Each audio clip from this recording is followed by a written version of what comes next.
I stood frozen at my mother's funeral, watching my estranged sister Natalie walk in with Jackson, the man who was supposed to be my husband. 6 years had passed since that devastating betrayal, but the pain suddenly felt fresh seeing them together. Growing up in Boston, Natalie and I had been inseparable. She was my little sister, my confidant, the person I trusted most in this world.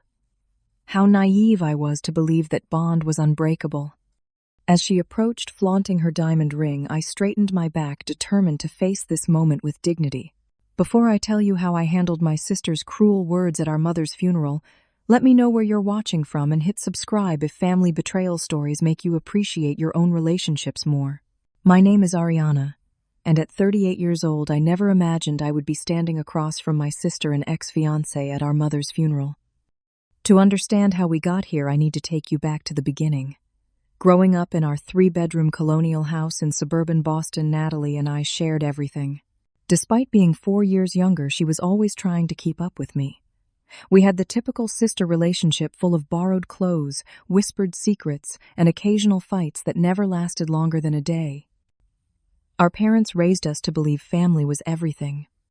I excelled in art and design throughout school, eventually studying interior design at Boston University, while Natalie pursued communications at Emerson College. Even in our young adult years, we remained close, meeting for Sunday brunches and helping each other navigate career challenges. When Natalie broke up with her college boyfriend, she stayed in my apartment for 2 weeks while I helped her through the heartbreak. Life took an unexpected turn when I was 31. I attended a charity auction for the Boston Children's Hospital, representing my growing interior design firm. That evening, dressed in a navy blue gown that had stretched my budget, I bumped into a tall man with kind eyes and an infectious laugh. "Sorry about that," he said, steadying me with a gentle hand on my elbow. "I get clumsy around beautiful women." His name was Jackson Bennett, a self-made tech millionaire who had recently moved his company headquarters to Boston. What started as an accidental meeting turned into hours of conversation, ending with plans for dinner the following evening. Our romance progressed rapidly. Jackson was everything I thought I wanted. Charming, ambitious, and generous. He took me to restaurants I could never afford on my own, surprised me with weekend trips to coastal Maine, and listened intently when I talked about my dreams of expanding my design business. 3 months into dating, he hired me to redesign his penthouse downtown, respecting my insistence on keeping our professional relationship separate from our personal one.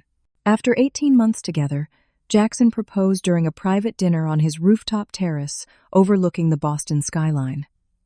He had transformed the space with hundreds of candles and my favorite white peonies. Dropping to one knee, he presented a 4-carat emerald-cut diamond ring.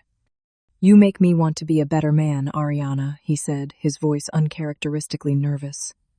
"Will you marry me?" I said yes without hesitation, tears streaming down my face. That night, we called my parents and Natalie to share the news.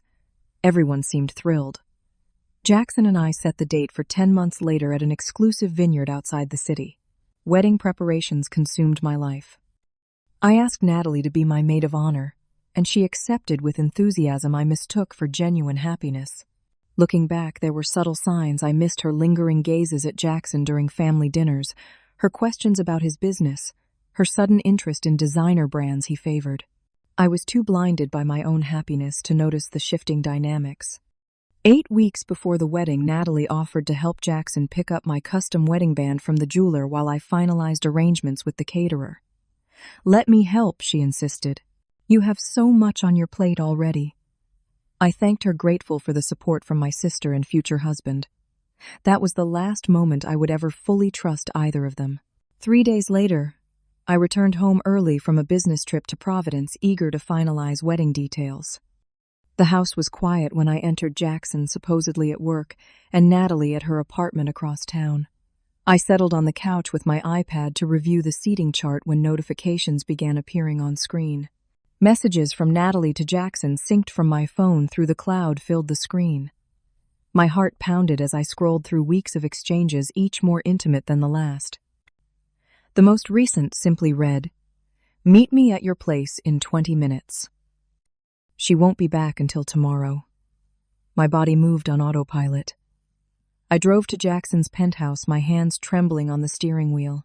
I still had the key, still had every right to enter what would soon be our shared home.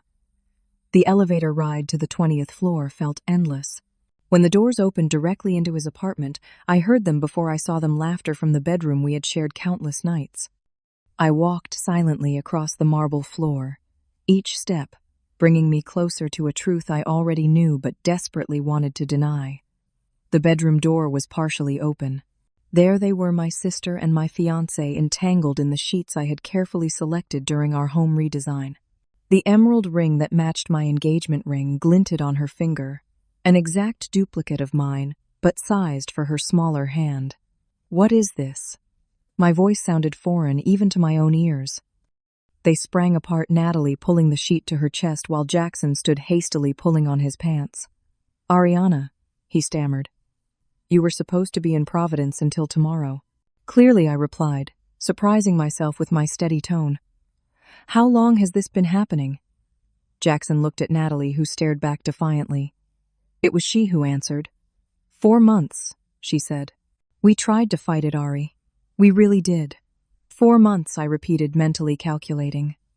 Since right after we set the wedding date, Jackson approached me, his hands outstretched in a placating gesture. "I never meant to hurt you. Sometimes you just realize you're with the wrong person." "The wrong person," I echoed. "And the right person happens to be my sister, my maid of honor." "You cannot help who you fall in love with," Natalie said, now standing beside Jackson, her hand possessively on his arm. The matching ring mocked me with every movement of her fingers. "Were you ever going to tell me? Or just wait until I walked down the aisle?" "We were going to tell you this weekend," Jackson claimed. "I know the timing is terrible, but—" I laughed, the sound sharp and painful. "The timing is terrible. I have 200 guests coming in 7 weeks. My dress had its final fitting yesterday. We will pay for everything," Natalie offered magnanimously. "Jackson says we can cover all the cancellation fees." The casual, we broke something inside me. I removed my engagement ring and placed it on the nightstand. "Keep it," I said. "You two deserve each other." The following weeks passed in a blur of humiliation. I had to contact every guest, cancel vendors, and return gifts. The pitying looks and awkward conversations were almost worse than the betrayal itself. My parents expressed disappointment in Natalie but maintained that they needed to support both daughters through this difficult time. Their attempt at neutrality felt like another betrayal. I took a leave of absence from work, barely leaving my apartment. Meanwhile, Natalie moved into Jackson's penthouse without hesitation. They made no effort to hide their relationship, appearing together at events I once attended with Jackson. My social media feeds, despite my attempts to avoid them, occasionally showed glimpses of their life when mutual friends tagged them. Each image was another knife twist. 3 months after discovering their affair, I made a decision. I would not let them destroy me. I accepted a job offer from a design firm in Seattle, a position I had previously declined to stay in Boston with Jackson. Within weeks, I packed my life into boxes and moved across the country, telling only my parents my new address. I asked them not to share it with Natalie. In Seattle, I changed my phone number and email, cutting all direct connections to my former life. I maintained minimal contact with my parents, always scheduling visits when I knew Natalie would be absent. It was the only way I could begin to heal. Seattle greeted me with constant rain that matched my mood. For the first 3 months, I barely existed, moving mechanically between my small apartment and the design firm, speaking only when required for work. Nights were spent staring at the ceiling, replaying every moment of my relationship, searching for signs I might have missed. My boss eventually noticed my hollow eyes and suggested I see someone professional. "Trauma doesn't heal itself, Ariana," she said gently. "Trust me. I know." Dr. Cassidy became my lifeline. Our weekly sessions created space for the rage and grief I had suppressed. "Your sister and Jackson did not just betray your trust," she explained during one particularly difficult session. "They violated your entire belief system about family and love. That requires significant rebuilding." Slowly, I began reconstructing myself. 6 months after moving, I joined a weekend hiking group, forcing myself out of isolation. The Pacific Northwest trails offered both challenge and solace. Each summit reached felt like a small victory over my past. It was on Mount Rainier that I first noticed Ethan Williams. Quiet and thoughtful, he often hung back to walk with slower group members, offering encouragement without condescension. He had gentle brown eyes that crinkled when he smiled, and strong hands that always reached out to help others across difficult terrain. "Beautiful, isn't it?" he commented, standing beside me as we gazed across the valleys below. "Worth every step of the climb." Yes, I agreed, realizing I genuinely meant it. The view was beautiful, and for the first time in a year, I could appreciate beauty without pain. Our friendship developed naturally through shared hikes and group dinners. Unlike Jackson, Ethan never boasted about achievements or possessions. In fact, it took 3 months before I discovered he was a neurosurgeon at Seattle Grace Hospital. "Why did you never mention it?" I asked, when another hiker revealed his profession. He shrugged. "I would rather be known for who I am than what I do for a living." That simple statement illuminated everything Jackson wasn't. When Ethan finally asked me to dinner, I hesitated, still wounded from my past. "I understand if you are not ready," he said, "but I would like the chance to know you better whenever that time comes." I accepted, but made my boundaries clear. "I need to go very slowly," I explained over dinner at a small Italian restaurant. "I have trust issues for good reasons." "We have time," he replied simply. "No rush." Over the next year, Ethan proved his words with actions. He never pushed for more than I could give, respecting every boundary I established. When I finally told him about Jackson and Natalie, his response was everything I needed. "They did not deserve you," he said firmly, "and their actions reflect only on them, not on you." 2 years after my escape from Boston, I found myself falling in love again. Not the explosive, showy love I had with Jackson, but something quieter and more substantial. Ethan's love manifested in consistent support, genuine interest in my work, and unwavering respect. When he proposed on a rainy Tuesday evening in his apartment, there were no elaborate displays or expensive rings, just the two of us cooking dinner together when he turned to me with a small velvet box. "I want to build a life with you, Ariana," he said. "Will you marry me?" The ring was modest by Jackson's standards, a simple solitaire diamond that Ethan had saved for over 6 months to purchase. It meant infinitely more to me than the ostentatious jewel I had once worn. We married in a small ceremony with 50 guests, mostly friends we had made together in Seattle. My parents attended, respecting my wish that Natalie not be informed. I wore a sleek, understated gown that reflected the woman I had become, confident in my own skin without need for excess. Our life together thrived. Ethan saved lives daily, returning home with stories of patients and families that reminded me what truly mattered. Meanwhile, my design business flourished as I opened my own studio specializing in healing spaces for trauma survivors. We bought a modest but beautiful home overlooking Puget Sound, creating a sanctuary that reflected both our tastes. 3 years into our marriage, my mother was diagnosed with aggressive pancreatic cancer. My visits to Boston became more frequent but carefully planned to avoid Natalie. From my parents, I learned that she and Jackson had married in an extravagant ceremony covered by Boston society pages.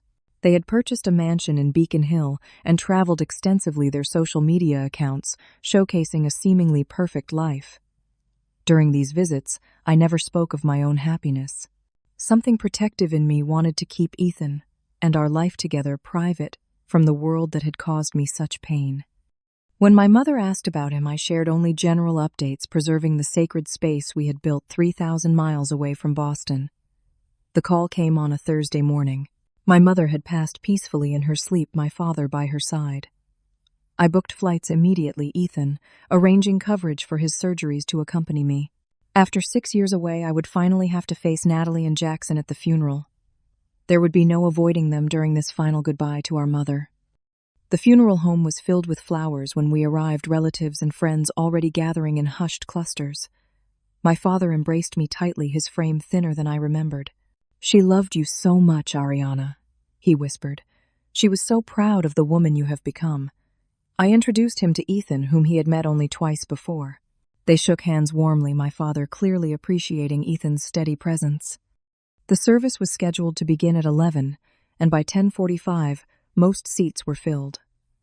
I sat in the front row beside my father Ethan's hand firmly in mine when the murmuring behind us shifted. Turning slightly, I saw them enter. Natalie had always been beautiful, but years of luxury had polished her into something almost artificial. Her black designer dress probably cost more than my monthly mortgage payment. Diamonds dripped from her ears and neck, and on her finger, a ring that made her engagement ring look modest by comparison. Jackson walked beside her, his arm possessively around her waist, looking older but still handsome in an expensive suit. They made their way to the front, Natalie's eyes widening slightly at the sight of me. I had changed too thinner, more athletic from years of hiking my once-long hair now cut in a sophisticated bob that framed my face. "Ariana," she said coolly. "It has been a long time." I nodded. "Hello, Natalie." Jackson. He had the decency to look uncomfortable, mumbling condolences about our mother. My father rose to embrace Natalie, who melted into his arms with dramatic sobs that somehow managed not to smudge her perfect makeup. The ceremony proceeded with readings and eulogies. I spoke briefly about our mother's strength and compassion, carefully avoiding any family anecdotes that would include Natalie. Throughout, I felt her eyes on me, assessing, calculating. At the reception afterward, as people mingled with plates of catered food, Natalie cornered me near the flower arrangements, while Ethan spoke with my father across the room. "Still alone at 38, she commented, sipping champagne. "I worried about you, you know. Moving so far away, cutting everyone off." I said nothing, which she took as invitation to continue. "Poor you," she sighed dramatically. While I got the man the money and the mansion, she twisted her massive diamond ring, making sure I noticed it sparkle under the reception hall lights. I smiled, surprising myself with how little her words hurt. "Have you met my husband yet?" I asked calmly. Her perfect eyebrows arched. "Husband, you married." I nodded toward Ethan, who was now approaching us. "Ethan, sweetheart, I would like you to meet my sister Natalie and her husband Jackson." Recognition flickered across Jackson's face as he extended his hand to Ethan. "Dr. Williams." "From Seattle, Grace." Ethan nodded, his handshake firm. "Mr. Bennett, good to see you recovering well."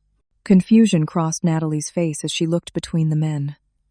"Dr. Williams saved my father's life last year," Jackson explained, looking distinctly uncomfortable. "After his stroke. We flew him to Seattle for the experimental procedure when Boston doctors gave us no hope. I was preparing Jack's favorite dinner, hoping to reconnect to salvage what felt like a rapidly sinking relationship. He walked through the door at 6:30 p.m., unusually early, holding a manila envelope. His expression was cold, detached, like he was about to conduct a business transaction rather than a conversation with his wife of 6 years. I will never forget his exact words. "You are a useless wife, Leah. You contribute nothing to my success or happiness." Jackson's company had struggled after losing a major contract, while Natalie's spending habits continued unchecked. Their marriage was reportedly strained, with frequent public arguments at social events. Later, I accidentally witnessed one such argument when passing the hallway leading to the restrooms. Natalie's voice sharp and accusing. "You embarrassed me in front of everyone, falling all over her husband like he was some kind of god." "The man saved my father," Natalie Jackson hissed. "What did you expect me to do?" "I expected you not to make me look like a fool in front of my sister," she snapped. "Not after everything we did to get here." Their voices faded as I quickly walked away, not wanting to hear more. For the first time in 6 years, I felt no pain at the thought of them together, only pity. As the reception wound down, I found myself alone with Natalie in our mother's garden behind the reception hall. The late afternoon sun cast long shadows across the rose bushes our mother had tenderly maintained for decades. "Your husband seems nice," she said, her voice missing its earlier edge. "Successful, too." "He is much more than successful," I replied. "He is kind, honest, and genuinely good." Natalie stared at the roses, her perfectly manicured fingers touching a petal. "I always thought you would never recover from what happened with Jackson and me." "For a while I thought the same," I admitted. "But looking back, you both did me a favor." "A favor?" She looked genuinely surprised. "If I had married Jackson, I would have a life that looked perfect from the outside but felt hollow within. I would have centered my existence around a man who could betray someone he claimed to love. Tears filled her eyes, smudging her expensive mascara. "We are not happy, Ariana," she whispered. "We have not been for years." The confession hung in the air between us. Part of me wanted to savor her unhappiness as vindication, but I found no satisfaction in her pain. "I am sorry to hear that," I said sincerely. "Do you know what it is like living with the knowledge that your relationship was built on betrayal?" she asked, her voice breaking. "There is no trust. Every time he works late or takes a business call in private, I wonder if he is doing to me what we did to you." I let her words settle before responding. "That is the natural consequence of your choices, Natalie. Trust once broken is nearly impossible to rebuild." "I was so jealous of you," she confessed. "You had everything: the successful career, the perfect fiancé, our parents' approval. I wanted to know what it felt like to be you just once. And now I have everything I thought I wanted, and it means nothing." She wiped her tears. "We cannot even have children. 3 rounds of IVF, all failures. The doctors say the stress of our relationship might be contributing. The sister I had once loved so deeply stood before me, broken in ways money could not fix." The realization brought clarity rather than pleasure. "I forgive you," I said quietly. She looked up startled. "You do. Not for your sake, but for mine. Holding on to that pain was poisoning me. I had to let it go to become who I am now. Can we?" She hesitated. "Can we try to be sisters again?" I shook my head gently. "Forgiveness does not mean reconciliation, Natalie. Some bridges once burned cannot be rebuilt. I wish you healing and happiness, but our relationship cannot go back to what it was." She nodded slowly, understanding the finality in my words. As we walked back to join the others, a weight lifted from my shoulders, a burden I had carried for 6 years finally released. That evening, Ethan and I returned to our hotel room. I stood by the window watching the Boston skyline I once knew so well. "Are you okay?" he asked, his arms encircling me from behind. "Better than okay," I replied, leaning into his embrace. "I feel free." The next morning we flew back to Seattle, to our modest home that contained more genuine joy than Natalie's mansion ever could. On the plane, I placed my hand on my stomach, still flat, but carrying our secret, a 10-week pregnancy, we had confirmed just days before my mother's passing. "I wish she could have known," I said to Ethan, tears forming at the thought of my mother never meeting her grandchild. "She knew you were happy," he replied, squeezing my hand. That was enough. Back in our living room overlooking the Sound, I reflected on the twisted path that had led me here. Losing what I thought I wanted had ultimately guided me to what I truly needed. The betrayal that once defined me had become merely a chapter in a much larger story. Diamonds dripped from her ears and neck, and on her finger a ring that made her engagement ring look modest by comparison. Jackson walked beside her, his arm possessively around her waist, looking older but still handsome in an expensive suit. They made their way to the front, Natalie's eyes widening slightly at the sight of me. I had changed, too thinner, more athletic from years of hiking, my once long hair now cut in a sophisticated bob that framed my face. "Ariana," she said coolly. "Thank you for listening to my story, and remember that your worth is never defined by those who failed to recognize it."